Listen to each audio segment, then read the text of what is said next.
One on me.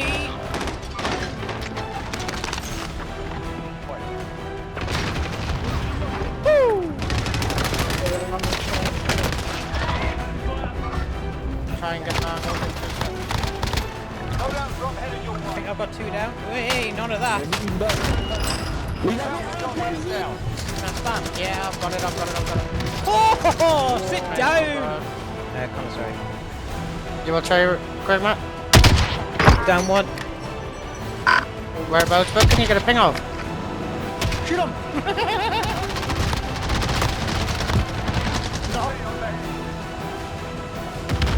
Fuck, nice. Shoot on that.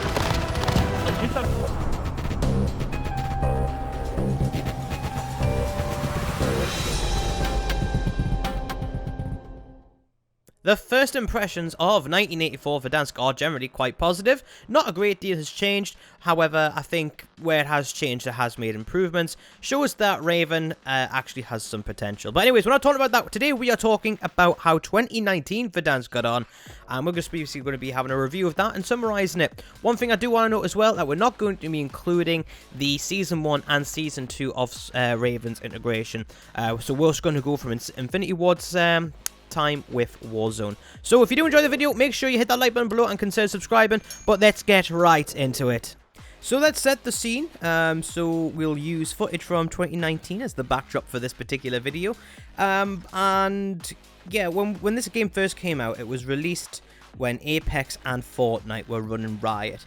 PUBG was still doing really well, but it was just starting to tail off at this point. And what this game brought, Warzone, was easy revive mechanics. And by that, I mean, if you died, you could go to the gulag and have a chance of coming back without any expense to your team. If you did die in the gulag, then your teammate could res you back, and that was, you know, that was a good way to have hope in every game. It wasn't like Apex Legends, where you had to risk your life to run to somebody's banner, which, by the way, would not happen in randoms. And also, like, for example, with Fortnite, that started to create a revive mechanic when Apex came out. Probably not as good as the Apex one, but we thought that the Apex revive mechanic was you know, like, game-changing. But then this came out and it was like, it made Apex obsolete immediately for the fast-paced battle royale shooters out there.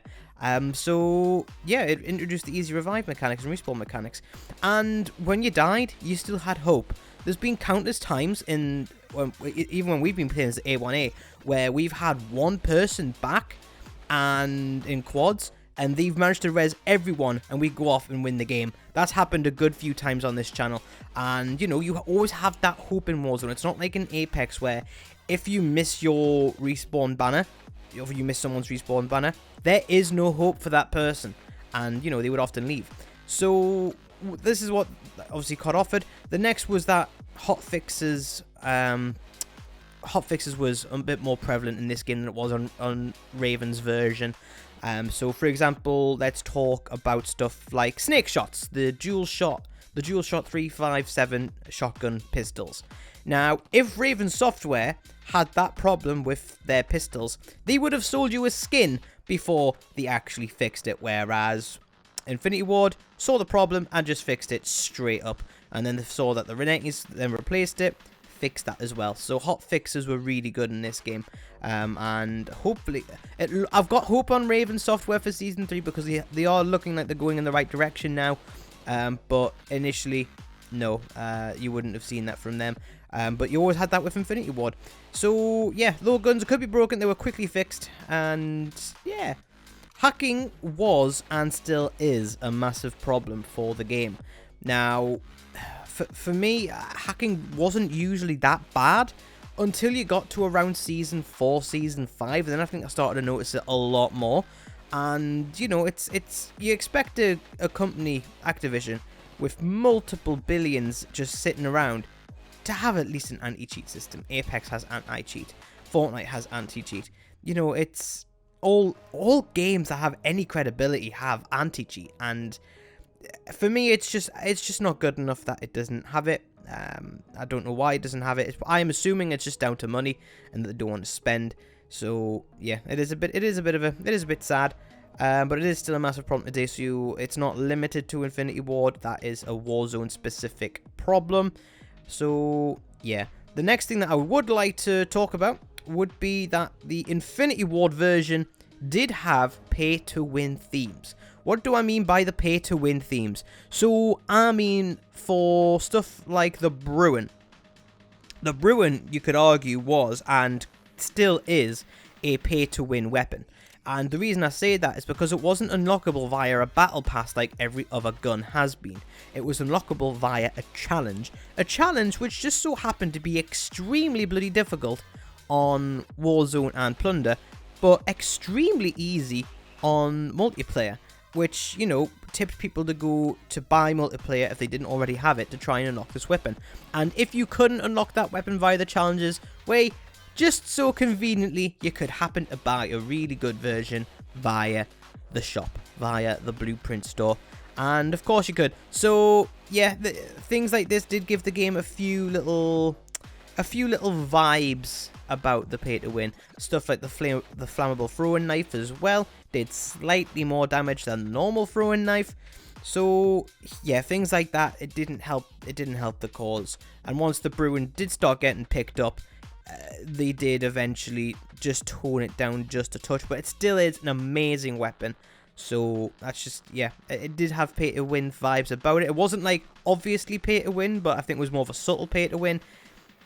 But yeah, I'm undecided on that one still. The next thing that we need to talk about as well is that for the majority of Warzone's lifespan under Infinity Ward, C4s were a massive problem.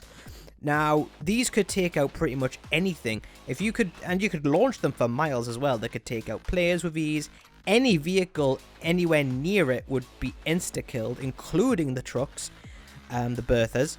So yeah, they were a problem that you could just throw them in the air and hit a helicopter with it. It was just outright ridiculous. So they did get nerfed eventually, and there still is a lethal meta to fill its place. I see a lot of people rocking the thermite and the Molotov. I see a lot of people using the throwing knife as well to thirst their kills super quickly and efficiently. So yeah, there's still a bit of a gap in that slot, but I think that's good because you want there to be gaps, because that means there's more variation. It's not like everyone's running stuns. Like everyone is running stuns. It's not like everyone's just running the C4 now. So I do think that the game is heading in the right direction regarding lethals, but that did need amending. What I also liked about the Warzone Infinity Ward era is that they had a wide range of metas. So we had a thermal sniper meta at one point. We had a double barrel shotgun at one point. We had, as in the poof poof one, not the 5.27, is it? And you know, we've had loads of different types of metas. We've had a ground meta, which I didn't particularly enjoy, but there you go. And we also had metas along the lines of just outright insanity. So I remember that a lot of people would be running around with the, what do you call it?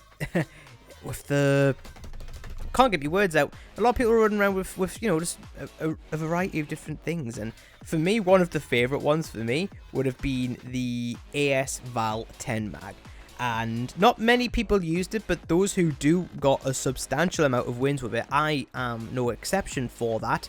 And I really enjoyed it because the campers weren't running the perk which blocked recon grenades, but they were, you know, always camping, always had a heartbeat sensor. So though they could see you coming with their little heartbeat sensor, because I was running restock with that, because of course I was, though they could see where you were coming from, they couldn't protect themselves getting shot through walls. And the best thing is about the recon grenade as well is that you didn't even need to be accurate with the recon grenade. It would just pick up anything in that general area. So if you knew someone was upstairs, you could throw your recon grenade off the ceiling. It would just bounce down, blow up right in front of you, and there you go, you see someone directly above you. And of course, because it wasn't in line of sight with a trophy system, it couldn't get blocked either, and you could just absolutely pillage some hoes with that. So I really enjoyed that, but people did kick up a fuss, and it did have to get removed from the game. I know it's still there, but it's nowhere near as strong as what it was. It only works through one surface now, which rightly so, admittedly, but you know, I think it was a good anti-camp solution. So yeah, just kind of what I felt about that. Another thing that I feel about the 2019 Verdansk era is that there was some really good but infrequent map changes. So, such as zip lines. Zip lines, I didn't know what I felt about them at first, but it didn't take me long to figure out, actually, yeah, I quite like those, because it means you can challenge from different angles, and it's a lot more accessible. Are they more susceptible to campers? In a way, yes, but it can also help you get up to those campers a bit quickly if you're with a coordinated team, so to cause a distraction for you while you go up said zipline. Another thing that I really enjoyed was underground trains. I remember a game where I think it was me and the Don, where we were on the wrong side of the map completely, and it was on a stream.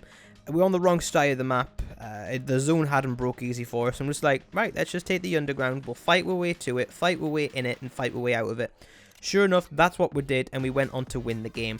But we wouldn't have had that positioning. We would have had to go up so much high ground and made ourselves susceptible to so many different rooftop campers, where it's gave us a different option. And I really enjoyed that particular update. Shame they took it out. Another thing that they did was the stadium overhaul. Another one which I was indecisive about initially. However, once I'd actually played it, and I was like, yeah, this is good. Only thing is, though, if you did have a final circle in that meta, it was easily one of the most camped out places in the game, if they knew there was going to be a circle in that general direction. But that was good if you were out hunting for kills. You knew there was always someone lying around in that area. And to be fair, with the stadium, it is one of those places where it's all the usual spots. As long as you know where all those usual spots are, it's not a massive deal breaker, and you can just go in there and kill some people. So it was all good. It was all good. But I think the initial thing, and this is probably one of my biggest frustrations, not just with Warzone, but I think with COD over the past couple of years in general, is that the game feels like it has amazing potential, but only got further away from that potential with each patch. Now, Modern Warfare, I think that was a game that was released unfinished, but after a couple of updates, it really started to fill in the gaps and really started to play really well. But Warzone felt as if it had the opposite problem. Like, Warzone felt as if it started really strong, and then just kind of each update kind of in its own way made it subtly worse. However, this is what happens when the game is the flavor of the month. This is what happens when you have got people like myself who are saying these are the best guns to be using, this, that, and other. You want to be playing like this, you want to be playing like that. Because the more popular a game is, the more guides that come out for it, which kind of meant the skill ceiling did go up really quickly as well. Now, that's all well and good. You get yourself the clicks, but when you do have games like this, which do have quick time to kills compared to other battle royales, it means whatever's the meta, you don't have much time to react to it in terms of like in a gunfight. So yeah, even the bad players were picking up the really, really strong broken guns, and usually, typically in games like this, the bad players pick up the weak guns. You know, it's part of why they're bad players, and you know, bad players kind of got punished for being bad. I know that this is an argument for skill-based matchmaking, and to be honest, skill-based matchmaking in Warzone wasn't a massive issue. It was an issue, don't get me wrong, but I don't feel as if it was much of a problem as it is in multiplayer. And multiplayer, it's really, really bad crack in multiplayer, whereas in Warzone, I don't think the skill-based matchmaking is that bad. Especially if you're playing trios and you can like maybe get someone who isn't brilliant in there just to take the edge off the skill-based matchmaking, and I think that's all you need. And the weaker player, so to speak, will have two strong carries, and is typically looking after themselves a little bit better when they're with better players. So yeah, it's just kind of how I feel about it. But no, this game did get worse with each patch. However, I don't think it's in an awful place. I think it's been in worse places through its lifespan. Seasons 1 and 2 of the Raven Software era are pinnacle examples, and the game was definitely heading towards death before this new Verdansk update came out. Maybe it still is. I haven't had long enough to actually set my eyes on it. Believe it or not, I've only had 2 gaming sessions on it so far. I've been busy sorting out that podcast for you. But no, it's heading in the right direction now. I think it was the right time for a change, and I'm quite happy that we did get that change. One big problem as well, though, it was stuff like the rose skin. That was bad crack. We can't go and not mention the rose skin there. The Camper's Delight skin. It's a thin, all black camo. You can barely see it in shadows. However, I do have things to change that. But yeah, that's pretty much my summary of 2019 Verdansk. What did you guys think? Let me know in the comment section below. I know, again, if you enjoyed the video, make sure you hit that like button below, subscribe, and, you know, just let me know what you think about it and all that stuff. But yeah, thanks, man. Also, before I go, I would just like to say a massive thank you to everyone who supported the podcast. It's doing really well. The link to it is in the description below, so please go check it out. It is going to be a weekly thing. Me and Hexy are really happy with how it's went. So yeah, let's just get the momentum going, because I feel as if we're on a good wave of momentum again on this channel, and I think that's really exciting for everyone involved. But yeah, until then, guys, I'm Shadow's Rain. You guys are awesome, and I'll see you in the next video. Peace.